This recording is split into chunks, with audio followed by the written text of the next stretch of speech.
Okay, so part A of this question asks for the work done by the spring force. A couple of ways you can do this, but I think this is the way I'll choose to do it.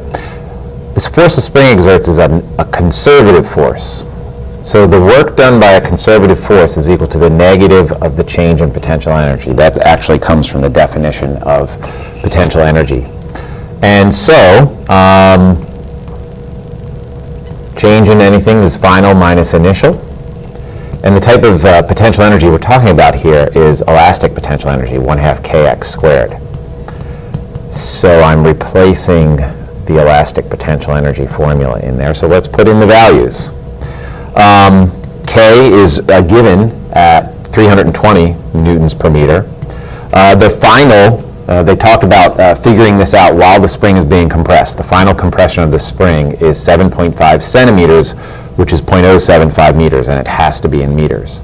And initially, it wasn't touching the spring at all, so there's no elastic potential energy there. So when you do the math there, the number that you should get is negative 0.9 joules. And just as a check, this makes sense because negative work is being done by the spring. In other words, it's taking energy away from the object.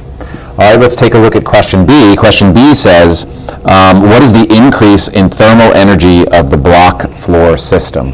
So what turns mechanical energy into other types of energy is the work done by a non-conservative force.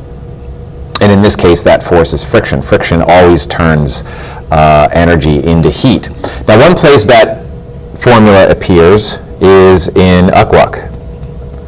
So theoretically, we could use UCWUC to solve this problem, but if you try, you're going to find out that you don't have enough information. So what's our other option here? Well, we know it's the work done by friction, so another way to calculate work is simply F cosine theta d. And here we do have enough information. The force is the force of friction, which is mu times normal force. The angle is 180. And again, that's because if the block is moving in this direction, that's the direction of d, the force of friction is in that direction. And those two directions are 180 degrees apart from one another. And the distance is the distance of the compression, 0.075 meters. So let's just fill in what we can now for mu and Fn.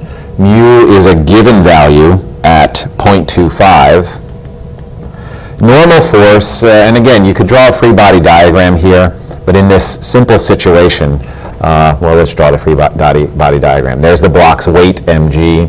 There's the normal force, Fn, and there's friction force. Normal force and mg are balanced because it's not accelerating up or down. So I'm just going to put in mg here. The m of the block is 2.5. G, of course, is 9.8. Cosine of 180 is negative 1. And we carry down the 0.075.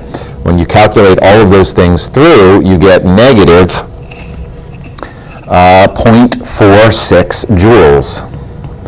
Now, that's the work done by friction, but I would report the increase in thermal energy as a positive value. Friction does negative work, but it actually creates thermal energy by taking away from mechanical energy. So I would give that a positive answer, 0.46 joules. Okay, and part C is how fast was the block going before it ever touched the spring, and that's definitely an UCWUC problem. U at A plus K at A plus WNC equals U at B plus K at B. Before it ever touches the spring, it doesn't have any potential energy. We're assuming that Y equals 0 at the ground level here. Kinetic energy, that's what we're interested in, 1/2 mv squared, and the mass of this block is 2.5. It's the V that we're looking for. Now, the work done by a non-conservative force between A and B, well, that's the friction. So we need negative 0.46 here. On the B side, it has the potential energy of the spring. That's the 0.9 that we calculated earlier. It's not negative because we're just putting in the final value, which is 0.9. And it comes to a momentary stop, so that's 0. If you do the algebra, you're going to come up with a velocity of 1.04 meters per second.